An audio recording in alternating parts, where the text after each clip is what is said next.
India में जब से हमको आजादी मिली तब से जॉब्स की प्रॉब्लम नहीं है, वेजेस की प्रॉब्लम है। किसी गूगल में काम कर रहे हैं वर्सेस अगर आप आईबीएम में काम कर रहे हैं तो आपकी सैलरी में काफी फर्क होता है। और ये क्या हिंदुस्तान विशेष है कि चाइना वगैरह में भी ऐसा होता है? देखिए, इतनी variability 75th year of independence में नहीं होनी चाहिए। ये काफी बार बोला जाता है कि हमें भारतीयों को अभी और एग्रीकल्चर से बाहर निकल के नॉन फार्म जॉब्स में आना है, लेकिन ये शिफ्ट क्यों नहीं हो पा रहा है? आजकल जो जनरेशन देख रहे हैं आप अमेरिका में, वो लोग जो डिसीजंस 25 साल, 50 साल, 100 साल पहले लिए गए, उसका हार्वेस्ट ले रहे हैं, उसका बेनिफिट मिल रहा है। जो हमने 50 साल पहले गलतियां करी या 70 साल पहले गलतियां करी, उसका खामियाजा हमारे यूथ भुगत रहे हैं। अब प्रोविडेंट फंड में भी बड़ी इश्यूज हैं, तो उसके ऊपर कुछ बताइए ना, क्यों आपको लगता है ये बहुत एक जरूरी मुद्दा है? मैं सोचता हूँ कि social security, whether it is pensions और हेल्थ इंश्योरेंस, बहुत इंपॉर्टेंट है एम्प्लॉयमेंट के लिए इन द लॉन्ग रन।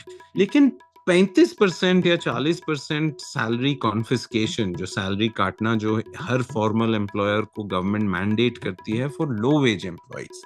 देखिए, अगर आपकी सैलरी 50,000 हो जाए तो सिर्फ 9% है, लेकिन आपकी सैलरी 20,000 है तो ये 35-40% है। तो ये एक पागलपंती वो गवर्नमेंट ब्यूरोक्रेट्स में होता है कि बेनिफिट सैलरी के ऊपर होते हैं। हमारे प्राइवेट सेक्टर में बेनिफिट सैलरी से डिडक्ट किए जाते हैं, वो ऊपर नहीं होते हैं। तो जो सीटीसी की जो कॉस्ट टू कंपनी का कॉन्सेप्ट है, उसमें ये जो हाथ वाली सैलरी और चिट्ठी वाली सैलरी की 35% कटाई जो होती है, ये सबसे इंपॉर्टेंट लेबर रिफॉर्म में से है। 5 चीजें अगर करनी हो लेबर रिफॉर्म में, तो ये जो हाथ वाली सैलरी और चिट्ठी वाली सैलरी में इतना बड़ा वेज है, इसको कम करना पड़ेगा।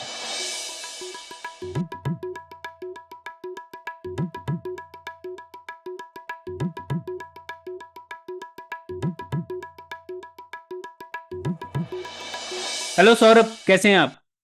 बस एकदम बढ़िया प्रणय। ख्याति, क्या हाल है?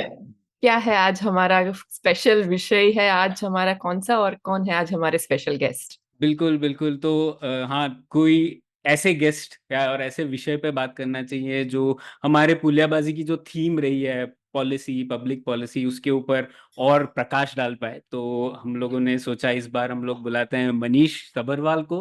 मनीष टीम लीड सर्विसेज के सह संस्थापक हैं, और मनीष ने कई विषयों पर, तो वैसे वो ज्ञान का सागर है और उन्होंने कई चीज़ों पर लिखा है। उनके इंडियन एक्सप्रेस, लाइव मिंट वगैरह में नियमित रूप से लिखते हैं, आप पढ़ सकते हैं उन्होंने क्या लिखे हैं उन विषयों पर। लेकिन मुझे लगा उनके जो भी लेख हैं उसमें भारत की नीतियों को कैसे सुधारा जाए, उस पर काफी मंथन रहता है। तो हम लोगों ने मनीष को बुलाया है पुलियाबाजी के लिए। तो बहुत बहुत स्वागत है आपका मनीष इस पुलियाबाजी।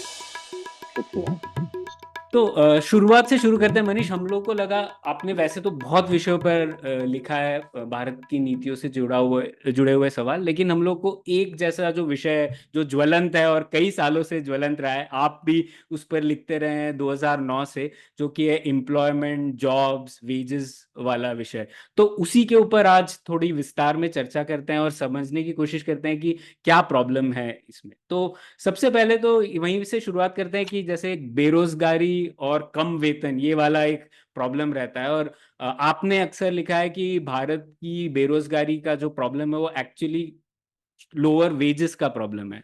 तो इसको समझाइए ना, कैसे समझे हम इसमें, आप ऐसा क्यों कहते हैं? देखिए, गरीब लोग नहीं होते, गरीब लोग गरीब जगहों पर काम कर रहे हैं। अगर एक इलेक्ट्रिशियन पटना से लखनऊ चला जाए तो उसका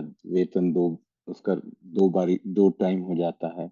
अगर वो लखनऊ से बैंगलोर आए तो 4 टाइम हो जाता है। अगर वो बैंगलोर से दुबई जाए तो 8 टाइम हो जाता है। और अगर वो स्विट्जरलैंड चला जाए तो 25 टाइम हो जाता है।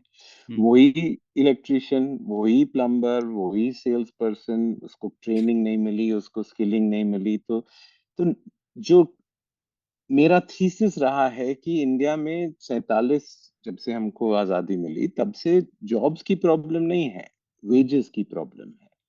हमारी अनएम्प्लॉयमेंट या बेरोजगारी रेट 4 से 8% 47 से रही है, और ये झूठ नहीं है। लेकिन गरीबी 30-40% है। तो एम्प्लॉयड पॉवर्टी, या मतलब जो लोग गरीब लेकिन रोजगारी में हो लेकिन गरीब हो, वो बहुत बड़ी प्रॉब्लम है। और ये उनकी फॉल्ट नहीं है, पैथोलॉजी या प्रॉब्लम उनसे बाहर है। आप किस स्टेट में काम करते हैं, आप किस शहर में काम करते हैं, आप किस इंडस्ट्री में काम करते हैं, आप किस एम्प्लॉयर या फर्म के लिए काम करते हैं, और आपके पास कौन से स्किल हैं। तो ये 5 जगह हैं, 2 फिजिकल जगह हैं, 3 कंसेप्चुअल जगह हैं। जैसे अगर आप सोचें कि मैं कर्नाटका में रहता हूँ, मेरे पेरेंट्स यूपी में रहते हैं, दोनों की जीडीपी सेम है, लेकिन कर्नाटका के पास चौथाई लोग हैं। तो 4 टाइम ज्यादा लोग से यूपी सेम जीडीपी प्रोडक्ट करते हैं। तो अगर आप कर्नाटका में रहें तो आपकी वेतन शायद हायर होगी यूपी से उसी काम के लिए।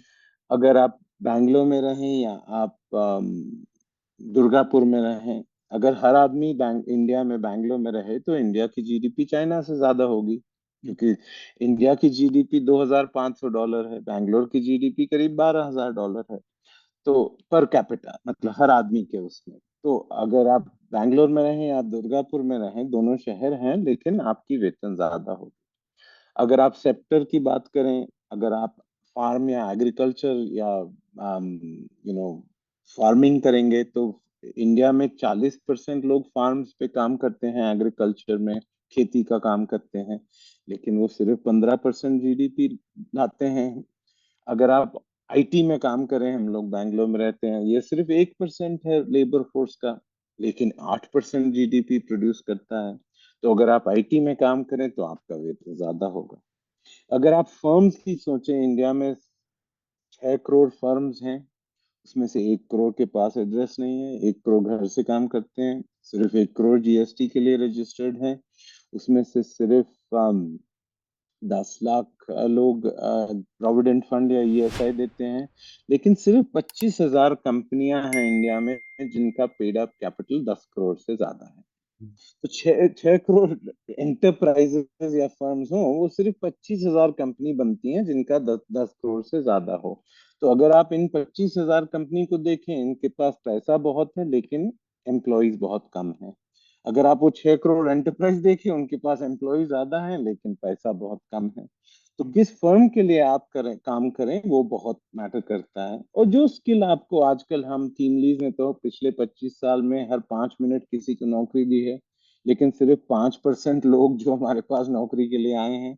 लेकिन जिन लोगों को हम नौकरी देते हैं, बीकॉम हो, उसमें 4 टाइम डिफरेंट सैलरी हो सकती है। एक बीकॉम 25 साल का हो, लेकिन 4 टाइम डिफरेंस सैलरी हो सकती है बेस्ड ऑन आप कितने स्किल हैं, आपके पास हुनर क्या है, आप कितने सेल्स में काम कर सकते हैं, कस्टमर सर्विस में काम कर सकते हैं, या पैकर लोडर की तरह काम कर सकते हैं। तो हम लेबर मार्केट अब काफी सोफिस्टिकेटेड हो गया है कि सेम एज का बच्चा, सेम क्वालिफिकेशन का बच्चा को 4 टाइम सैलरी हम अलग दे सकते हैं।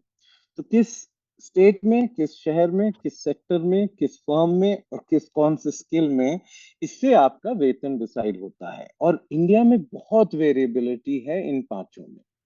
तो इसीलिए जो ये लोग बेरोजगारी का सोचते हैं, क्योंकि अगर आप सोचें कि इंडिया की प्रॉब्लम बेरोजगारी है, फिर आप हेलीकॉप्टर से पैसे फेंकेंगे। अगर आप लोगों को कहेंगे कि आप भाई 3 दिन हफ्ते में काम करो, 6 दिन मत करो क्योंकि काम की कमी है, तो आप लोगों को जेसीबी से खोदने नहीं देंगे, आप चम्मच से खुदवाएंगे, क्योंकि उनको चम्मच से तो बहुत टाइम लगेगा खोदने में। तो अगर आप ये सोचें कि जॉब्स है, तो आप गलत दिशा में पॉलिसी सॉल्यूशंस में चले जाते हैं। अगर आप सोचें कि वेजेस की प्रॉब्लम है, जैसे मैं आपको केस बना रहा हूँ, तो आप अर्बनाइजेशन मतलब शहरों को अच्छी तरह से करेंगे, आप फॉर्मलाइजेशन करेंगे, जिस फर्म्स को फॉर्मल फर्म्स जिनके पास क्रेडिट की एक्सेस हो, जिनके पास टेक्नोलॉजी की एक्सेस हो, जिनके पास अच्छे ह्यूमन कैपिटल की एक्सेस हो, वो ज्यादा प्रोडक्टिव होती हैं। तो अर्बनाइजेशन फॉर्मलाइजेशन बढ़ाएंगे, आप फाइनेंशियलाइजेशन बढ़ाएंगे, आप ह्यूमन कैपिटल बढ़ाएंगे, और आप इंडस्ट्रियलाइजेशन फैक्ट्रीज ही नहीं, सिर्फ नॉन फार्म एम्प्लॉयमेंट में बढ़ाएंगे। क्योंकि खेती में हम फार्मर्स या खेती बाज को सिर्फ ज्यादा वेतन दे सकते हैं अगर हमारे पास कम खेती बाज हो। The only way to help farmers is to have less farmers. So I think अगर आप इस तरफ जाएं और अनएम्प्लॉयमेंट की तरह, तो दूसरे सॉल्यूशंस होते हैं। अगर आप इस तरफ जाएं वेजेस या वेतन की तरफ में, तो दूसरे सॉल्यूशंस। मनीष, इसमें एक चीज मुझे पूछनी थी, मुझे भी अक्सर लगता है, जो आपने वेरिएबिलिटी की बात करी, तो हिंदुस्तान में ये बहुत ही अलग दिखता है। जैसे आप अमेरिका में देखें तो वहां भी फर्क होता है। अगर आप विस्कॉन्सिन में या एरिजोना में जॉब कर रहे हैं वर्सेस अगर आप कैलिफोर्निया में कर रहे हैं, न्यूयॉर्क में, प्लस आपका सेक्टर वहां पे भी अगर आप सिलिकॉन वैली के अंदर भी अगर आप किसी गूगल में काम कर रहे हैं वर्सेस अगर आप आईबीएम में काम कर रहे हैं, तो आपकी सैलरीज में काफी फर्क होता है। लेकिन वो फर्क यूजली मैंने देखा है 2 गुना से ज्यादा तो मैंने नहीं देखा है, 2.5 हो जाएगा ज्यादा से ज्यादा। पर हिंदुस्तान में वो 10 गुना तक हो जाता है फर्क। आपने 4 गुना बोला, पर 10 गुना भी देखा है। तो ये इतना ज्यादा ये जो फर्क है हिंदुस्तान का, ये क्योंकि हिंदुस्तान के अंदर इतनी ज्यादा इनइक्वालिटी है, और हमारे यहाँ पे हमारा कुछ तबका ग्लोबल से कनेक्टेड है, कुछ नहीं है, या क्या चक्कर है ये, ऐसा क्यों हिंदुस्तान? और ये क्या हिंदुस्तान विशेष है कि चाइना वगैरह में भी ऐसा होता है, या बांग्लादेश में, या बाकी इमर्जिंग मार्केट्स में भी? हर डेवलपिंग कंट्री में वेरिएबिलिटी बहुत हाई होती है, और इंडिया का अच्छा। ओपनिंग बैलेंस जो 1947 में, देखिए, इतनी variability 75th year of independence में नहीं होनी चाहिए। भगवान की विश थोड़ी थी कि हमको 70 साल लगे कि यूके का जीडीपी, यूके में सिर्फ 6 करोड़ लोग हैं, हमारे 125 करोड़ लोग हैं, लेकिन हमको 70 साल लगे उनके जीडीपी को क्रॉस करने में। ये भगवान का कोई विश नहीं था। जब हमको इंडिपेंडेंस मिली 1947 में, हमने दो रिस्की या एक्सपेरिमेंट्स किए। एक तो पॉलिटिकल था, 30 लाख लोग इंडिया में इलेक्शन जीतते हैं, हमसे पहले किसी ने यूनिवर्सल फ्रेंचाइज मतलब सबको वोट नहीं दिया था। तो ये एक्सपेरिमेंट बहुत बढ़िया हुआ है। इंडिया में 30 लाख देते हैं, हमने वर्ल्ड लार्जेस्ट डेमोक्रेसी क्रिएट की है। लेकिन हमने वर्ल्ड लार्जेस्ट इकोनॉमी क्यों नहीं क्रिएट की इन पैरेलल? एक्चुअली इकोनॉमी तो डेमोक्रेसी से थोड़ा आसान होता है, क्योंकि इकोनॉमी थोड़ी इंजीनियरिंग प्रॉब्लम है, डेमोक्रेसी तो बहुत कॉम्प्लिकेटेड प्रॉब्लम है। इसलिए नहीं किया क्योंकि 1955 में एक अवधि रेजोल्यूशन पास किया गया था, जो 1956 के सेकेंड 5 ईयर प्लान में उन्होंने बोला हम प्राइवेट सेक्टर से को आगे नहीं बढ़ने देंगे, हम कैपिटल मार्केट्स को आगे नहीं बढ़ने देंगे, हम गवर्नमेंट से बिजनेस करेंगे। इसीलिए एयर इंडिया को नेशनलाइज किया, बैंक्स को नेशनलाइज किया, इसीलिए प्राइवेट सेक्टर के जो कैपिटल मार्केट्स थे वो नहीं बढ़े, सारे बैंक्स प्राइवेट जो थे उनको नेशनलाइज कर दिया। तो जो वेरिएबिलिटी इंडिया में जो प्राइवेट सेक्टर की डेवलपमेंट होनी चाहिए थी फ्रॉम 1947 टिल नाउ, वो 1991 तक तो बहुत ही कम हुई, क्योंकि उन्होंने बोला कि हम गवर्नमेंट सब चीजें चलाएंगे, हम कमांडिंग हाइट्स पे, और प्राइवेट सेक्टर को हम नहीं करने देंगे। 1991 में थोड़ी चीजें चेंज हुई, लेकिन 1991 के रिफॉर्म्स में और 1990 में चाइना और इंडिया का जीडीपी सेम था पर कैपिटा, लेकिन अब वो 5 टाइम हमसे ज्यादा है। तो जो 1991 की ज्यादा पूजा होती है, मैं उतनी नहीं सोचता, क्योंकि उन्होंने एजुकेशन बाहर छोड़ दिया, उन्होंने बैंकिंग बाहर छोड़ दिया, और उन्होंने करप्शन और फॉर्मलाइजेशन बाहर छोड़ दिया। तो अब जो पिछले 5, 10, 15 साल में जो फोकस हुआ बैंकिंग सिस्टम पे, फोकस हुआ एजुकेशन पॉलिसी पे, फोकस हुआ है फॉर्मलाइजेशन पे, अब लगता है कि अगले 25 साल पिछले 25 साल से काफी अलग होंगे, और जो वेरिएबिलिटी है इंडिया में वो कम हो जाए।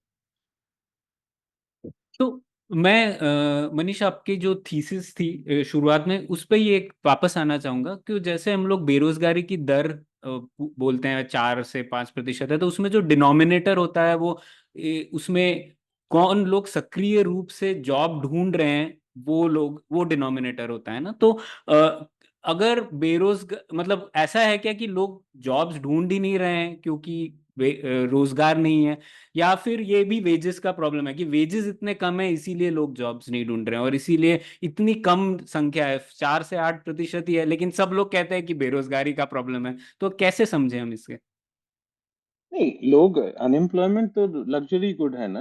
अगर लोग जॉब नहीं ढूंढ रहे हैं मतलब उनके पास पैसे हैं ना, घर में रहने के लिए पैसे हैं, खाने के लिए पैसे हैं। जो कोई भूखा या प्यासा होगा या जिसके पास घर नहीं होगा, वो जॉब नहीं ढूंढ उसको तो जॉब ढूंढना पड़ता है।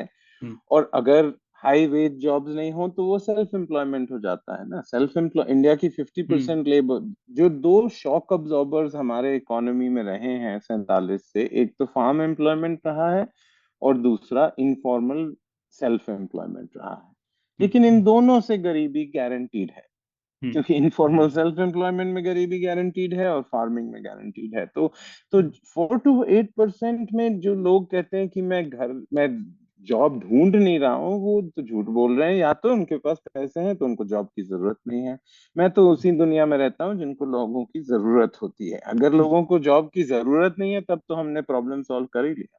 नहीं पर उस और प्रणय वो भी है ना, लोग जो परीक्षा की तैयारी कर रहे हैं वो हिंदुस्तान में बहुत बड़ा है, वो बोलते फिर वो अनएम्प्लॉयड नहीं लगते हैं, क्योंकि आप तैयारी कर रहे हैं, लोग सालों साल परीक्षा की तैयारी कर रहे हैं। हाँ, और अगर हम जो लोग लोग परीक्षा की तैयारी कर रहे हैं उनके पास भी गुंजाइश है ना। हाँ जी, उनके बिल्कुल बिल्कुल, जो सपोर्ट तो है लोग फैमिली से। परीक्षा, हाँ उनके पास फैमिली की सपोर्ट है तो वो भूखे हाँ। और बेघर या प्यासे नहीं है। देखिए फाइनली हमको अंत्योदय या गांधी जी का last person in the line से ही सोचना पड़ेगा। अगर आप फर्स्ट फ्लोर पे पैदा हुए हैं या 10 फ्लोर पे पैदा हुए हैं तो वो मेरे लिए प्रॉब्लम नहीं होगी, क्योंकि आपके पास सपोर्ट है। अब आप उसको उस फर्स्ट फ्लोर को आप ये माने कि मैं यहाँ से आगे बढ़ूं या मैं यहीं पे जी लूं, तो वो तो दूसरी बात है। क्योंकि इतनी बड़ी कंट्री है इंडिया, और इंडिया में डेमोक्रेसी में इकोनॉमिक रिफॉर्म करना चाइना से अलग रिफॉर्म होता है। मैं चाइना को बहुत ईर्ष्या से या जेलसी से बहुत साल से देखता हूँ, क्योंकि उन्होंने 70 करोड़ लोगों को फार्म या खेती से बाहर निकाला। तो ये बहुत बड़ी जो डेंग जियाओपिंग ने काम किया कि 70 करोड़ लोगों से फार्म टू नॉन फार्म। लेकिन मैं चाइना में रहना नहीं चाहता हूँ। आई डोंट थिंक कि डेमोक्रेसी में ही रहना चाहता हूँ। और तो जो डेमोक्रेसी के जो फिक्स कॉस्ट हैं, हमको फोकस करना पड़ेगा on the last person in the line और the most sort of disadvantage person. तो अगर हम उस पे फोकस करें तो ये जो अनएम्प्लॉयमेंट की डिबेट है वो तो वैसे भी बेकार हो जाती है। क्योंकि अगर आप जॉब नहीं ढूंढ रहे हैं मतलब आप जी सकते हैं, तो आप निकलिए हमारे लाइन से। क्योंकि जो लोग जी नहीं सकते हमको तो उस पे फोकस करना है। मनीष, आपने जो बताया कि एक तरीके से हम काफी सारे लोग एक लो मिनिमम वेज जॉब्स में फिक्स हो गए हैं, मतलब वो अपना गुजारा चला रहे हैं, बट उनके पास काम भी है, बट शायद एक तरीके का अंडर एम्प्लॉयमेंट है। शायद वो और काम कर सकते हैं या तो ज्यादा और प्रोडक्टिव काम कर रहे हैं, बट क्योंकि वो कोई ऐसी जगह पे है जहाँ पे वो अपॉर्चुनिटीज नहीं है, या एक ऐसे सेक्टर में है जहाँ पे वो उतने प्रोडक्टिव नहीं है, तो ये वहां अटके हुए हैं। तो अगर हमें, और ये काफी बार बोला जाता है कि हमें भारतीयों को अभी और एग्रीकल्चर से बाहर निकल के नॉन फार्म जॉब्स में आना है, लेकिन ये शिफ्ट क्यों नहीं हो पा रहा है? क्या ये इसलिए नहीं हो पा रहा है कि एग्रीकल्चर से वो, हमारा एग्रीकल्चर खुद इतना अनप्रोडक्टिव है कि वो उतना लेबर ले लेता है? क्या कि बाहर उतनी जॉब्स बन ही नहीं रही है ताकि वो एग्रीकल्चर से उस लेबर फोर्स को खींच के अपनी ओर लेकर आ पाए? आपको कहाँ वो गैप दिखाई देता है? देखिए ये पुश या पुल का आर्ग्यूमेंट बियॉन्ड द पॉइंट तो चिकन एंड एग वाला आर्ग्यूमेंट होता है, कौन पहले आता है मुर्गी या अंडा। I mean the only way to solve a chicken and egg problem is to become vegetarian, do something different. कुछ अलग ही करना पड़ेगा हमको, क्योंकि अदरवाइज हम आर्ग्यू करते रहेंगे कि पहले स्किल्स आते हैं या जॉब्स आते हैं या पहले फार्म या नॉन फार्म एम्प्लॉयमेंट आता है। लेकिन मैं वापस वहीं जाऊंगा कि हमने जो गलती करी अपने इकोनॉमिक मॉडल में 1955 में, उसका हम खामियाजा भुगत रहे हैं।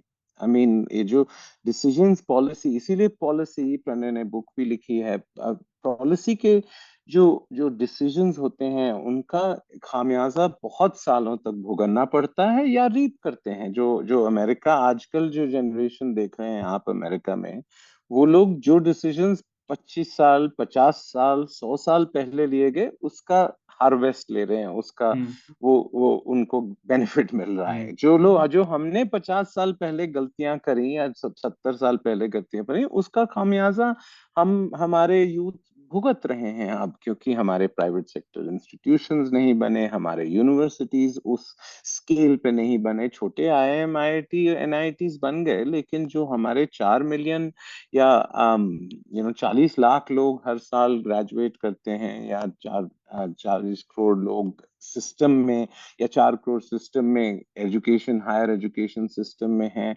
या जो लोग 100 या 25 करोड़ लोग जो स्कूल में जाते हैं, जो गवर्नमेंट स्कूल्स, और जो प्राइमरी एजुकेशन का जो निग्लेक्ट हुआ। अब मेरे को तो इकोनॉमिक रेगुलेटरी कोलेस्ट्रॉल और वो सब का बहुत गम होता है। लेकिन सबसे इम्पोर्टेंट डिसीजन जो, और सबसे शर्मंदीय नंबर, या जिसमें हमको सबसे शर्म आनी चाहिए, कि सिर्फ 45% बच्चे अब गवर्नमेंट स्कूल्स में बचे हैं। अमेरिका, जापान में सिर्फ 5% गवर्नमेंट स्कूल से बाहर जाते हैं। यूके में भी सिर्फ 10% और यूएस में भी 15% बाहर जाते हैं। हमारे तो 55% लोग प्राइवेट स्कूल में। अगर किसी देश में कुछ फ्री होना चाहिए और क्वालिटी पे मिलना चाहिए, वो K-12 स्कूलिंग होना चाहिए। तो जो फार्म और नॉन फार्म का जो ट्रांजिशन नहीं हुआ, आई मीन डिमांड की वजह से नहीं हुआ, लेकिन supply has also been a challenge. There is a dance, जो जो नाच होता है सप्लाई में, कि आप लोगों का क्या स्किल है और आप और एम्प्लॉयर्स के पास क्या जॉब्स हैं, वो डांस कभी शुरू ही नहीं हुआ। थोड़ा बहुत 91 में शुरू हुआ, अब थोड़ा एक्सेलरेट हो रहा है, लेकिन जो 70 साल की जो हम पे वेट पड़ गया ऑफ अ सिस्टम, जो प्राइवेट सेक्टर को मानता नहीं था, इनफैक्ट प्राइवेट सेक्टर को पनिश करता था, उसके लिए रीजन से हमारे 42% लेबर फोर्स अभी फार्म्स में है। Now in the interim China ने रिफॉर्म 1975 या 70 1980 से, नहीं 78 1980 से शुरू कर दिया। तो उस टाइम उनको ये एडवांटेज मिल गया कि मैन्युफैक्चरिंग उस टाइम बहुत लेबर इंटेंसिव थी, पूरी दुनिया ट्रेड के लिए बहुत खुली थी, और ग्लोबल ग्रोथ 4% 5% था। अब manufacturing much less labour intensive है पहले से, ग्लोबल ग्रोथ काफी कम हो चुका है क्योंकि rich countries are ageing, and trade का ओपननेस थोड़ा सा कम हुआ है। ग्लोबलाइजेशन, ये डिबेट चलती रहेगी, लेकिन जो ओपननेस थी, फ्रंट फुट पे लोग बैट कर रहे थे कि चाइना में फैक्ट्री भेजेंगे, अब वो इंडिया में फैक्ट्री भेजने के लिए उस फ्रंट फुट पे बैट नहीं कर रहे। तो जो तीनों पीसेस ऑफ लकी मैं बोलूंगा, जो उनकी किस्मत थी कि उन्होंने खोलना शुरू किया जब फैक्ट्रीज में बहुत जॉब्स थे, ग्लोबल ग्रोथ थी और ओपननेस ट्रेड थी। हमारे पास इस टाइम में वो तीनों पीसेस ऑफ लक नहीं है, तो हमको दूसरा मॉडल करना पड़ेगा। हमारा मैन्युफैक्चरिंग वापस, चाइनीज फैक्ट्रीज इंडिया तो आएंगी, लेकिन जो सबसे बड़ा लेबर फोर्स का प्रोपोर्शन था फैक्ट्रीज में, जो काम, जो किसी चीज को बनाते थे, वो ब्रिटेन था, यूके था। वर्ल्ड वॉर 2 में 45% था। चाइना का पीक हो गया 33, अमेरिका का पीक हो गया 28% पे। लेकिन इंडिया कभी 45, 33, 28 पे नहीं पहुंचेगा। लेकिन 11% मैन्युफैक्चरिंग गलत नंबर है।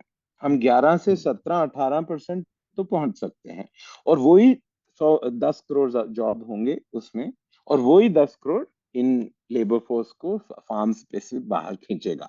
क्योंकि farm to non farm transition जो इंडिया का हो रहा है अभी, सेल्स, कस्टमर सर्विस और लॉजिस्टिक्स जॉब्स में हो रहा है, लेकिन इससे पहले किसी देश ने इस स्केल पे farm to non farm transition manufacturing पे ही किया है। अब ये जो डिबेट और थोड़ी बकवास हो रही है कि इंडिया को सर्विसेज पे फोकस करना चाहिए, मैन्युफैक्चरिंग, इंडिया बहुत बड़ा है, हमको दोनों सर्विसेज और मैन्युफैक्चरिंग पे फोकस करना चाहिए, हमको ये चॉइस नहीं करनी पड़ेगी। लेकिन ये इंपॉर्टेंट क्वेश्चन जो ख्याति ने भी पूछा कि क्यों नहीं शिफ्ट हो रहे हैं, मेरा लॉजिक यही है कि हमारे पास लैंड की कमी नहीं है। आप हर इंडियन घर को आधा एकड़ दे सकते हैं, वो हरियाणा और राजस्थान में फिट हो जाएंगे, तो लैंड की तो कमी नहीं है। लेबर फोर्स की कमी नहीं है, 40% लोग हमारे वेला बैठे हैं। कैपिटल की कमी नहीं है, 50% फॉरेन डायरेक्ट इन्वेस्टमेंट, फॉरेनर्स का जो इन्वेस्टमेंट इंडिया में आया है 1947 से, वो पिछले 5 साल में आया है। तो पिछले 5 साल में 50% ऑफ द एफडीआई सिंस 1947, क्योंकि हमने अपने आप को काबिल बनाया foreign direct investment, private equity, venture capital. 90% of venture capital since 47 has come in the last 5 years also. So land, labor, capital are not the problem. So then you'll ask, what is the problem? Culture is the problem. Culture cannot be the problem because Hindu rate of growth 2% से 7% चलेगी। हमने सारे हिंदुओं को गोली तो नहीं मारी ना। तो जो 2% 1950 से 1951 91 तक 2% ग्रोथ था, वो अब 7% या 6% हो गया है। तो culture, because cultural explanations for poverty तो at best are racism, and at worst they are the soft bigotry of low expectations. So culture is not a problem. Infrastructure and skills have shifted from being a dagger in the heart to a thorn in the flesh. मतलब कि हमारे जो infrastructure के बिना हम factory नहीं लगाएंगे। Infrastructure अभी प्रॉब्लम है, लेकिन काफी इम्प्रूव हो गया है, तो थोड़ी उससे किटकिट होती है, लेकिन ये लोग नहीं कहेंगे कि इंडिया में अब इंफ्रास्ट्रक्चर नहीं है। नो गो इंफ्रास्ट्रक्चर तो नहीं। काफी इम्प्रूव हो गया है। स्किल्स जिस जिस नंबर्स में ग्लोबल इन्वेस्टर्स को या फैक्ट्रीज को चाहिए, वो हमारे पास काफी स्किल्स हैं। मतलब इंडिया में ज्यादा लोग इंग्लिश बोलते हैं अमेरिका से, तो ग्लोबल लैंग्वेज ऑफ बिजनेस हम लोग समझते हैं, तो स्किल्स भी हो गया। सिर्फ सिंगल एक्सप्लेनेशन, अगर आप कल्चर को काट दें, इंफ्रास्ट्रक्चर को काट दें, आप स्किल्स को काट दें, तो बाइंडिंग कंस्ट्रेंट जो सबसे बिगेस्ट प्रॉब्लम है, वो रेगुलेटरी कोलेस्ट्रॉल है। जो जो जो लाइसेंस राज, जो वो अवधि रेजोल्यूशन 1955 का जो लेफ्ट ओवर भार है प्राइवेट सेक्टर पे, 60,000 कंप्लायंस है, 7,000 फाइलिंग है, 25,000 तरह हैं जो एक एम्प्लॉयर जेल जा सकता है। हमारे 1400 एक्ट्स या लॉज हैं, उसमें से 25,000 क्रिमिनल प्रोविजंस हैं। तो ये तो बिल्कुल पागलपंती है कि अब, और ये लोग सोचते हैं कि ये बड़े लोगों, बड़े एम्प्लॉयर्स, हम बड़े एम्प्लॉयर अब हो गए हैं, हमारे पास 125 लोग हैं जो ये रेगुलेटरी कोलेस्ट्रॉल को संभालते हैं। लेकिन छोटी कंपनियों के पास थोड़ी ये साधन होते हैं संभालने के, ये रेगुलेटरी कोलेस्ट्रॉल। तो मेरा तो अब क्लियर है कि India doesn't have a jobs problem, we have a wages problem, and we have a wages problem not because of anything other than regulatory cholesterol. Manish, आपको इसमें आपने क्योंकि एजुकेशन की भी बात करी और स्किल्स की भी, इसमें मुझे एक आपसे चीज पूछनी थी। खासकर आप टीम लीड में भी देखते होंगे, मैं इससे पहले सर्विसेज कंपनी चलाता था, अभी मैन्युफैक्चरिंग भी करता हूँ। तो एक चीज जो दिखती है कि हम अक्सर कोशिश करते हैं कि भाई एक 6 महीने के प्रोग्राम से सब सोल्यूशन निकल आएंगे हमारे ना, तो कुछ भी होता है तो एक स्किल प्रोग्राम बना दो। लेकिन एक 12 साल की पुअर एजुकेशन का खामियाजा अब 6 महीने की एजुकेशन तो नहीं भर सकती। और लेकिन अब ये है कि वो 12 साल ही है, तो हम 50 साल पुरानी चीजों को गाली भी नहीं दे सकते भाई। अगर हम 10 साल पहले, अगर हम आज भी शुरू करें, तो 10 साल में तो बच्चे निकलने लगेंगे ना जो कि वेल एजुकेटेड होंगे। तो ये जो हमारा जो एक पुअर स्कूलिंग का मेजोरिटी एक डेफिसिट है, क्योंकि जैसा आपने बोला मेजोरिटी लोग तो उसी पुअर स्कूलिंग से बाहर आ रहे हैं। उसके ऊपर आप कितनी लीपापोती कर लीजिए, थोड़ा ही इंप्रूवमेंट कर सकते हैं, आपकी फाउंडेशन तो हम नहीं चेंज कर सकते ना। तो वो एक सवाल था। और दूसरा, इवन स्किलिंग में, खासकर मैन्युफैक्चरिंग में जैसे मैं देखता हूँ, लगभग 25 लाख लोग आईटीआई से निकलते हैं। बाकी सब informally on the job training, कंपनियां खुद ट्रेन कर रही हैं, वगैरह वगैरह काम चला लेते हैं। लेकिन हमारे ज्यादातर वर्कर्स जो बड़ी कंपनियों में नहीं होते हैं, उनकी तो क्वालिटी बहुत खराब होती है, वेल ट्रेन वगैरह तो बिल्कुल ही नहीं होते हैं वो। तो कुछ मेरे को वहां पे, क्या आपको लगता है, एजुकेशन वैसे भी छोड़ा है, पर आईटीआई एजुकेशन वगैरह सरकार ने कुछ एबडिकेट ही कर रखा है। उन्होंने बोल रखा है कंपनी से खुद देख लो आईटीआई, वो कहते हैं आप गोद ले लीजिए, हम तो नहीं देखेंगे। जबकि मुझे ऐसा लगता है कि 25 लाख की जगह कम से कम 1 करोड़ बच्चे तो आईटीआई से निकलने चाहिए। वो तो अपने आप ही इतने स्किल्ड होते हैं कि वो अपने आप में जॉब बना लेते हैं। इवन वो सेल्फ एम्प्लॉयड होगा तो कुछ अच्छा ही काम करेगा, क्योंकि वेल ट्रेन टेक्नीशियन। पर ये क्यों, ये गैप क्यों है? आप तो दोनों तरफ रहते हैं, from the supply side also, and आपने पॉलिसी में भी देखा है।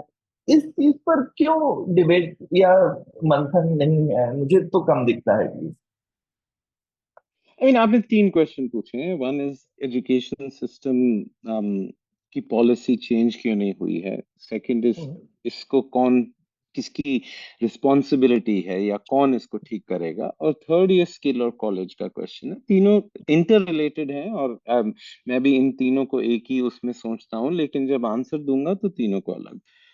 1948 Radhakrishnan report, 1968 Kothari committee report, 1986 new education India में बहुत लोगों ने सोचा है, बहुत रिपोर्ट, 4-5 रिपोर्ट हुई हैं, लेकिन उनको सिर्फ 1934 में महात्मा गांधी ने एक स्पीच दी थी वर्धा में, नई तालीम, वही पढ़ के अगर वही इम्प्लीमेंट कर देते, क्योंकि उन्होंने कहा था कि बच्चों को अगर क्लास 10 में आप सब्जेक्ट्स चूज करा रहे हैं, तो ये तो चाइल्ड मैरिज हो गया, इनको चाइल्ड मैरिज बंद करो भाई, क्लास 10 में क्यों सब्जेक्ट्स ले रहे हो। और फिर सब लर्निंग एक्सपीरियंशियल लर्निंग होती है। लेकिन जो जितनी एजुकेशन पॉलिसी हमारी इंडिपेंडेंस के बाद रही, उन्होंने एक ये कास्ट सिस्टम क्रिएट कर दिया between education and employability, between education and skills को अलग कर दिया। उन्होंने ये सोचा, और रिपेयर, प्रिपेयर और अपग्रेड में उन्होंने सोचा कि हम रिपेयर और अपग्रेड कर लेंगे, ये prepare is the most powerful thing. जो NEP 20 2020 जो एक नई एजुकेशन पॉलिसी बनी है, वो हमारे लाइसेंस राज जो एजुकेशन में खत्म नहीं हुआ था, बिजनेस के लिए थोड़ा लाइसेंस राज 1991 में खत्म हुआ था, लेकिन जो पूर्ण स्वराज मिलना चाहिए यूनिवर्सिटीज को कि जो कोर्स करें, जो एम्प्लॉयर के साथ काम करें, वो या अप्रेंटिसशिप करें या क्लासरूम में दें, ऑनलाइन करें या ऑफलाइन करें, ये बिल्कुल जो माइक्रो स्पेसिफिकेशन यूजीसी ने कर दिया था उससे बहुत हमको कॉस्ट पड़ा है। तो जो न्यू एजुकेशन पॉलिसी है वो रिकॉग्नाइज करती है holistic learning, interdisciplinary learning, work based learning. तो जो 5 डिजाइन प्रिंसिपल्स हमको चाहिए थे in skills, learning by doing, learning while earning, learning with qualification modularity, मतलब सर्टिफिकेट, डिप्लोमा, डिग्री एक के बाद एक कर सकें और ऑन ऑफ रैंप मिल जाए, learning in with qualification with delivery flexibility की online classroom, on site classroom, on campus classroom और ऑन जॉब क्लासरूम को इक्विवेलेंट माने हम। और finally learning with signalling value की एम्प्लॉयर ये तो जाने कि बीकॉम पढ़ लिख सकता है। मैं तो एक बीए इंग्लिश से मिला हूँ ग्वालियर में, जिसने इंग्लिश में अपना सर्टिफिकेट दे रहा था, मैं उसको इंग्लिश में क्वेश्चन पूछ रहा हूँ, वो हिंदी में वापस कर रहा है। मैंने कहा भाई तुम बीए इंग्लिश हो, तुम जरा इंग्लिश बोलो भाई। हमारे पास जो अभी जॉब्स हैं उसमें 25,000 तुमको मिलेंगे अगर तुम इंग्लिश बोल सकते हो, क्योंकि कस्टमर सर्विस फ्रंट ऑफिस में जाओगे। उसने बोला अच्छा सर मैं आपको सच बताऊं सर, मैंने अपना बीए इंग्लिश हिंदी में किया है, मैं लिख विख तो सकता हूँ लेकिन आपसे बात नहीं कर पाऊंगा। तो जो एजुकेशन सिस्टम की बर्बादी हुई पिछले रेगुलेटरी सिस्टम ने, वो धीरे धीरे एनईपी 2020 का 15 साल का ग्लाइड पाथ है, मतलब 15 साल में इसका इम्प्लीमेंटेशन होगा। अभी डिबेट चल रही है कि इसको 5 साल में ले आए, लेकिन अभी तो 15 साल की उसकी इम्प्लीमेंटेशन है। दूसरी बात, ये जो गवर्नमेंट स्कूल्स की और जो 12 एजुकेशन है, ये सब स्टेट गवर्नमेंट्स के मैंडेट में है, लेकिन एजुकेशन कंकरेंट सब्जेक्ट है।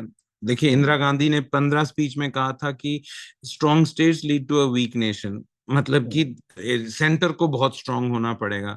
एनटी रामाराव ने अगली बार बोला कि आप ये बकवास कर रही हैं, या जो जो कुछ सिटीजन को मैटर करता है वो सब स्टेट गवर्नमेंट देता है। और ये तो ठीक है कि स्टेट गवर्नमेंट के स्कूल एजुकेशन में सब कंट्रोल स्टेट गवर्नमेंट्स के पास है, लेकिन स्टेट गवर्नमेंट्स बहुत हिचकिचाते हैं पनिशमेंट और रिवॉर्ड करने में अपने गवर्नमेंट स्कूल टीचर्स को। There is no fear of falling, no hope of rising.